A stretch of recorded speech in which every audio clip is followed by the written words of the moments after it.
Chers amis, je suis heureux d'aborder avec vous et de poursuivre le livre de Daniel, et en particulier de continuer l'histoire de ce colosse au pied d'argile en voyant le quatrième étage de cette statue, le plus bas, celui des jambes de fer. Alors, nous lisons au chapitre 2 et au verset 40, « Il y aura un quatrième royaume, fort comme du fer. De même que le fer brise et rompt tout, il brisera et rompra tout, comme le fer qui met tout en pièces. » Le passage de témoin entre le métal précédent, qui était les hanches d'airain et qui représentait les empires grecs, et le dernier étage de cette statue qui est fait de fer, et nous le verrons, de fer et d'argile. Ce passage de témoin se fait en 168 si nous parlons du royaume de Macédoine, celui d'où est parti Alexandre le Grand, mais le passage entre ces deux puissances va être progressif. En réalité, Rome va commencer à maîtriser l'ouest de la Méditerranée avec la prise de Carthage en 200 avant Jésus-Christ, et puis elle va poursuivre ses conquêtes avec la Grèce, d'abord en 168, en vainquant le dernier roi de Macédoine, et par la suite, la Macédoine deviendra province romaine en 146. Un peu plus tard, en 63 avant Jésus-Christ, c'est Pompée qui conquiert la Palestine, et le dernier élément du pourtour méditerranéen qui restera relativement indépendant, c'est l'Égypte, qui sera confiée par César à Cléopâtre, et qui, à la mort de Cléopâtre, deviendra province romaine en l'an 30 avant Jésus-Christ. Le texte nous dit qu'il y aura un quatrième royaume, fort comme du fer. Cette force du fer est bien la caractéristique principale de l'Empire romain. Bien sûr, ces légions romaines ne craignaient personne.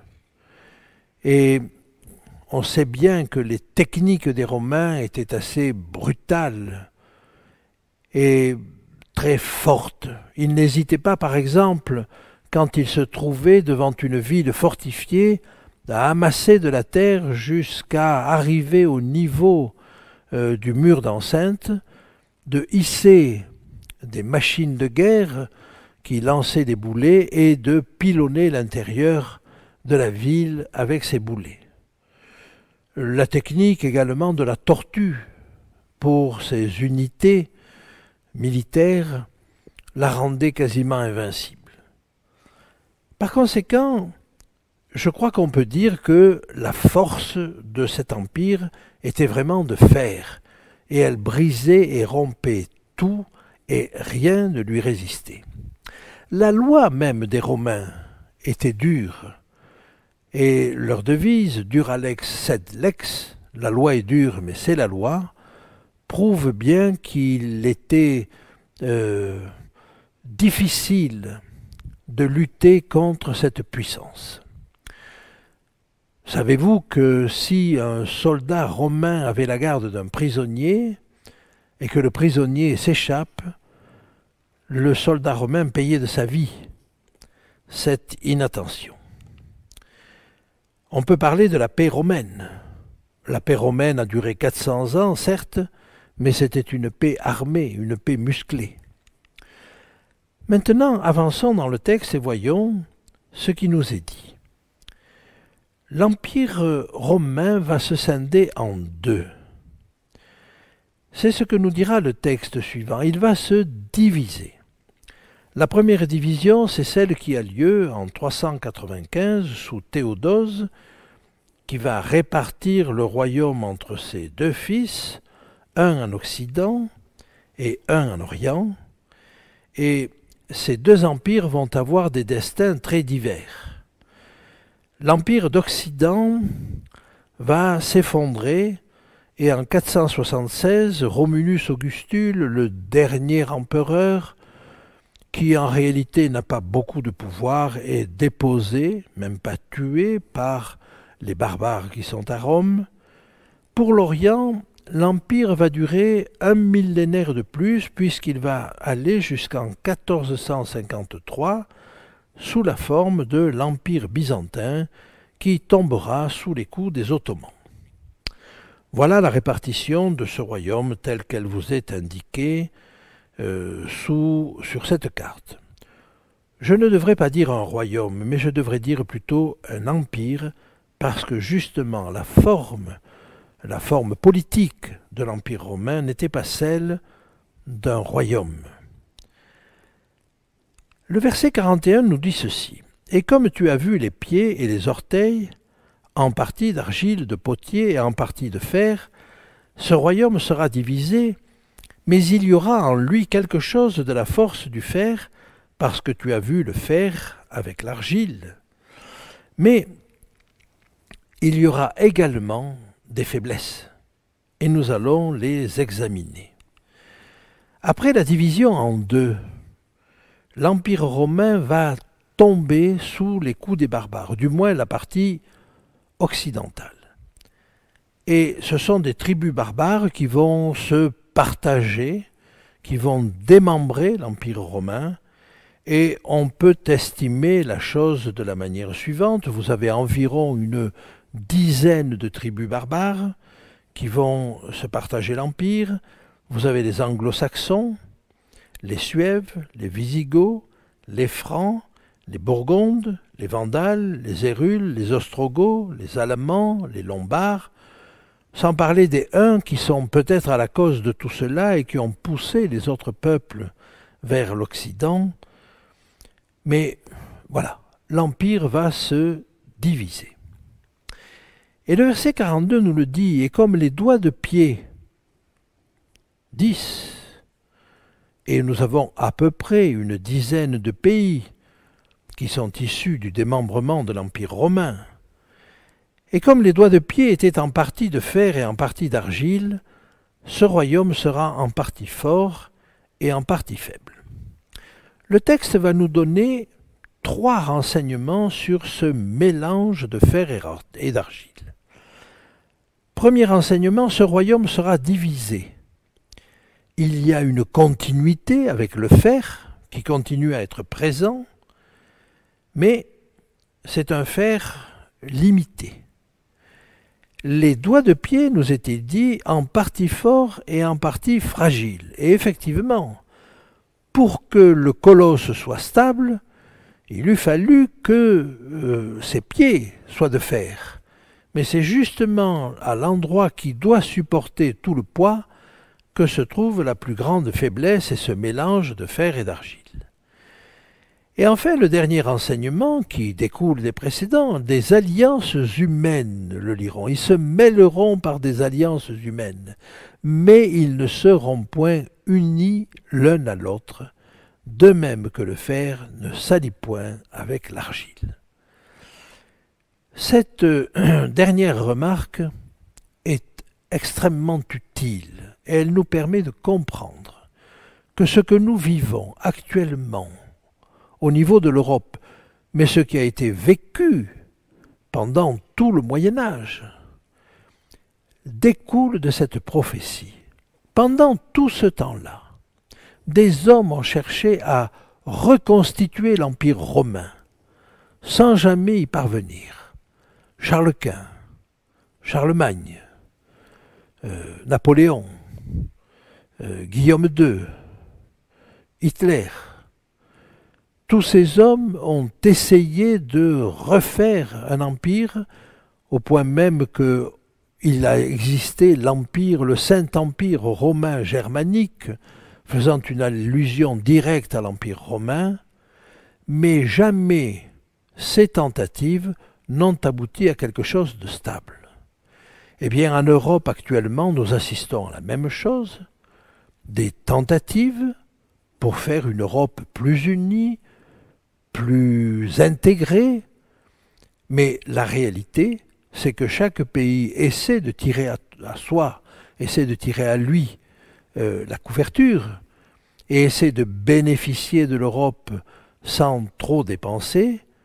Et vous voyez que dans ces conditions, le constat est forcé, il n'y a pas de véritable union dans ces pays-là. Alors on peut toujours espérer que ça aura lieu, mais ça fait 2000 ans que la prophétie dit vrai. Et il faut reconnaître qu'elle a bien des chances de s'accomplir encore. Donc j'avance encore maintenant et j'avance avec cet empire romain mais qui arrive à la fin. Toutefois, la phase de fer continue et il faut donc comprendre qu'il y a un continuum avec ce qui suit et nous allons le voir et nous allons voir de quelle manière. C'est l'argile de potier qui va nous fournir la clé de cette énigme. Daniel spécifie ici qu'il s'agit d'argile de potier. Or, le fait que l'argile soit précisée comme étant de potier évoque évidemment par le potier la création d'un vase ou de tout autre objet et évoque donc la notion d'un Dieu créateur. Et vous voyez donc qu'il y a dans cette argile de potier un sens qui nous pousse vers la spiritualité. Dans la Bible, quand l'argile est façonnée par un potier, c'est toujours pour évoquer l'homme dans un rapport de dépendance avec le Créateur. C'est dire tout le poids religieux contenu dans cette expression. L'argile évoque un pouvoir spirituel, en association ou en tentative d'association avec le pouvoir politique. Et ce pouvoir politico-religieux qui a succédé à l'Empire romain, il n'y a pas d'autre solution et elle est évidente et elle sera confirmée par les visions subséquentes de Daniel. Un seul élément, un seul sujet peut représenter cela, c'est l'Église, mais c'est l'Église associée à l'ensemble des pays de l'Europe de l'Ouest. Il faut noter que dans l'Apocalypse, tous les pouvoirs, toutes les formes de pouvoir en place à la fin des temps, que ce soit la bête à 7 têtes et 10 cornes, que ce soit la bête à 2 cornes, que ce soit l'image de la bête, ou que ce soit Babylone, toutes ces forces sont politico-religieuses. Il est assez étonnant de voir que les hommes ont compris qu'il était mieux de séparer le pouvoir politique et le pouvoir religieux, de séparer également le pouvoir judiciaire. Mais il est bon que ces choses-là, que ces pouvoirs-là soient séparés. Parce que chaque fois que dans l'histoire, le pouvoir politique s'est mêlé au pouvoir religieux, cela s'est traduit par des persécutions. Bien évidemment, c'est de l'ordre du politique de maintenir l'ordre dans un territoire.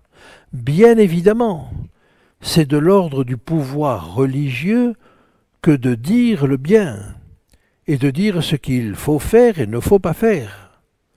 Mais si vous mettez ces deux pouvoirs ensemble, alors vous obtenez tout de suite des contraintes sur la conscience, un défaut de liberté de conscience qui évidemment est incompatible avec la liberté religieuse. J'avance donc et nous voyons maintenant qu'à l'empire babylonien a succédé l'empire médo-perse, puis l'empire grec, les empires grecs, je devrais dire, puis l'empire romain, et enfin l'Église romaine. Mais l'Église romaine associée à tous ces pouvoirs politiques. Le verset 44 nous renseigne davantage.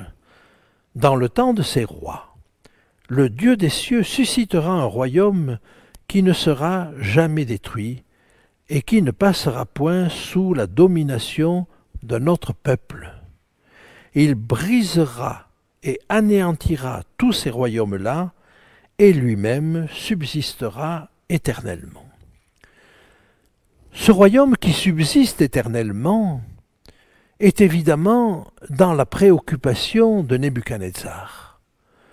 Nebuchadnezzar avait pour but de mettre en place un royaume qui subsiste éternellement. Il avait ce projet fou de mettre en place des structures qui puissent lui survivre et qui puissent continuer à exercer son génie administratif. Mais la vision est là pour lui dire que ce ne sera pas le cas et que ce n'est pas un royaume humain qui pourra réaliser cela. C'est un royaume divin. Parce que ce royaume va se trouver installé sans le secours d'aucune main. Oh, il y a une tendance, j'ai presque envie de dire naturelle de l'homme, à se dire que c'est lui qui doit installer cette paix durable. Mais dans la réalité, il n'est capable que de guerre. Et il n'y a que Dieu pour instaurer une paix durable. Alors ce royaume éternel, il nous est annoncé avec le verset 45. C'est ce qu'indique la pierre que tu as vue se détacher de la montagne sans le secours d'aucune main et qui a brisé le fer, l'airain, l'argile, l'argent et l'or. Le grand Dieu a fait connaître au roi ce qui doit arriver après cela. Le songe est véritable et son explication est certaine.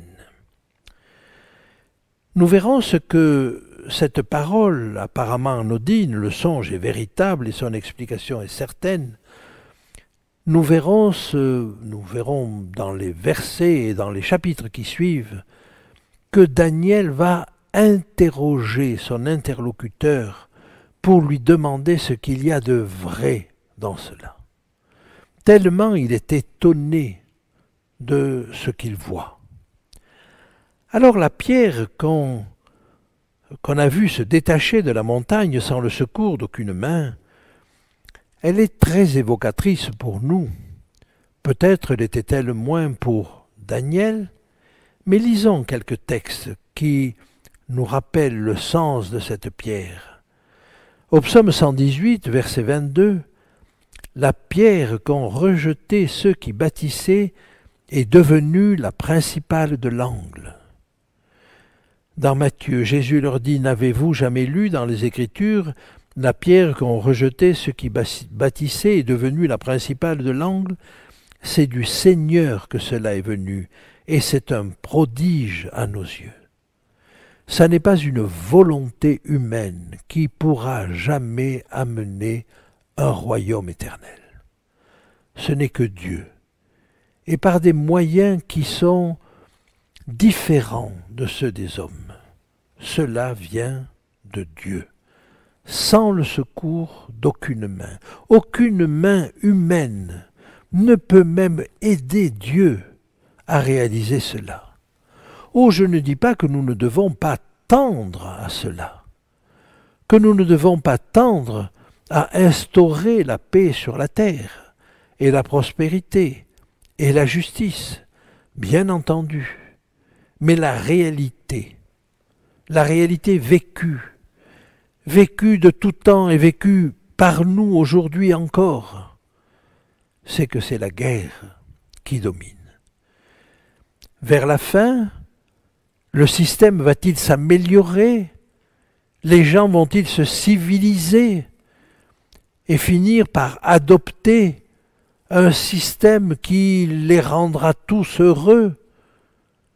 C'est ce qu'espèrent toutes les philosophies. Mais il se trouve que la prophétie nous dit que ça n'aura pas lieu. Non pas parce que Dieu l'empêche, à aucun moment. Dieu appelle à la paix, il appelle à l'unité, il appelle à être pacifique. mais c'est l'homme qui résiste. Et voilà que cette pierre va frapper les pieds de fer et d'argile de la statue.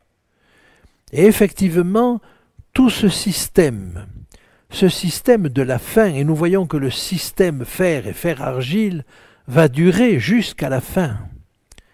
Et là, la pierre va frapper cela.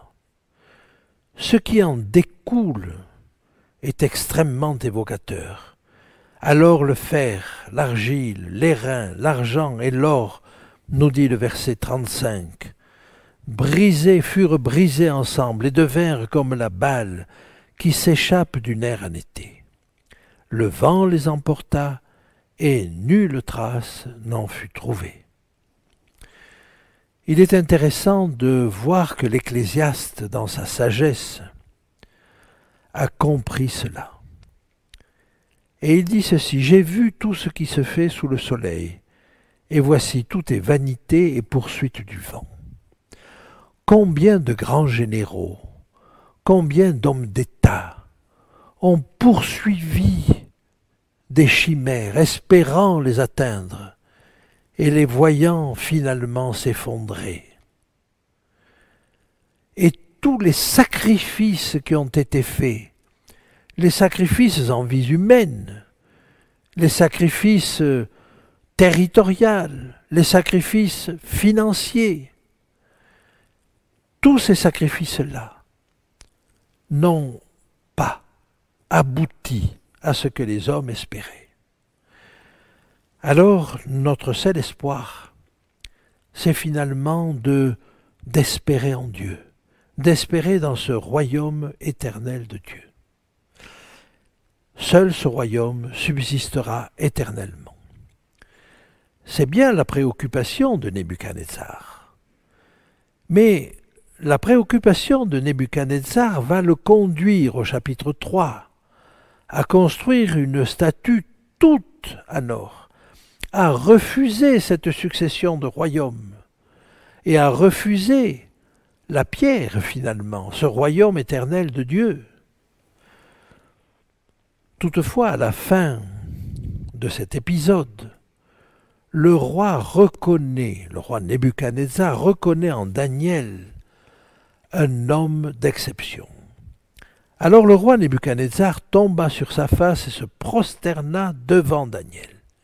Imaginez ce monarque de l'Antiquité, dominant sur son territoire avec une main de fer, menaçant, au début du chapitre, de tuer toute l'intelligentsia de son pays, menaçant de briser et de réduire à néant toute son œuvre simplement par orgueil, cet homme-là se prosterne devant Daniel.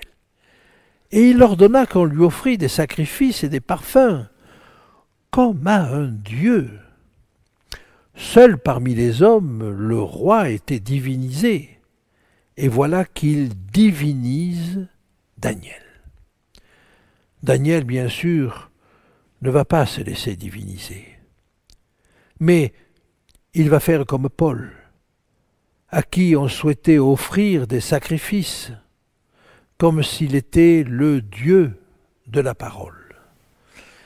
Eh bien, de la même manière, Daniel apparaît aux yeux de Nebuchadnezzar comme celui qui intervient. Le roi adressa la parole à Daniel et dit: « En vérité, votre Dieu est le Dieu des dieux et le Seigneur des rois, et il révèle le secret, puisque tu as pu découvrir ce secret. » Et Nebuchadnezzar découvre ce Dieu qui se laisse approcher, ce Dieu qui n'est pas comme les dieux qu'il connaît, qui habitent des zones éthérées, sans aucune communication avec les hommes. Ce qui étonne Nebuchadnezzar, c'est que c'est un Dieu qui communique. Alors le roi éleva Daniel et lui fit de nombreux et riches présents.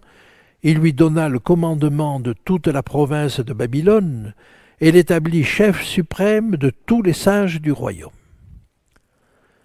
Devant la sagesse de Daniel, le roi impressionné lui confie les deux plus hautes tâches de la nation, la gérance de la province de Babylone, et il l'établit chef suprême sur tous les sages de Babylone.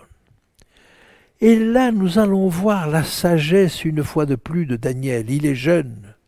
Et quand on est jeune, on est gourmand, on a envie de tout embrasser. Et il a cette sagesse de demander au roi de confier l'intendance de la province de Babylone à Shadrach, Meshach et Abednego. Et Daniel était à la cour du roi, probablement gardant la fonction de directeur ou de recteur de l'université internationale de Babylone. Daniel va pratiquer la séparation des pouvoirs. Il a peut-être une vingtaine d'années et déjà beaucoup de sagesse. Il se rend compte qu'il ne faut pas cumuler trop de choses. Il se rend compte que le cumul de ses pouvoirs, d'abord, ne lui permettrait pas de les assurer correctement, mais serait encore un risque pour lui. Et il va demander à séparer ses pouvoirs et à les partager. Que Dieu nous donne, même dans notre vie de tous les jours, cette sagesse de ne pas vouloir embrasser trop de choses, mais d'accepter que nous ne sommes que des hommes, que nous avons des capacités limitées et que nous savons voir. Et accepter surtout que nous ne pouvons pas tout faire. Par la grâce de Dieu, Daniel, malgré cela, a eu en son temps, sur les grands de son temps, et ceci, nous disait la fin du chapitre 1, jusqu'à Cyrus, une importance et une influence remarquables et extraordinaires. Il n'y a pas de limite à l'influence qu'un enfant de Dieu fidèle et humble peut avoir sur la société de son temps. Je vous remercie de votre attention.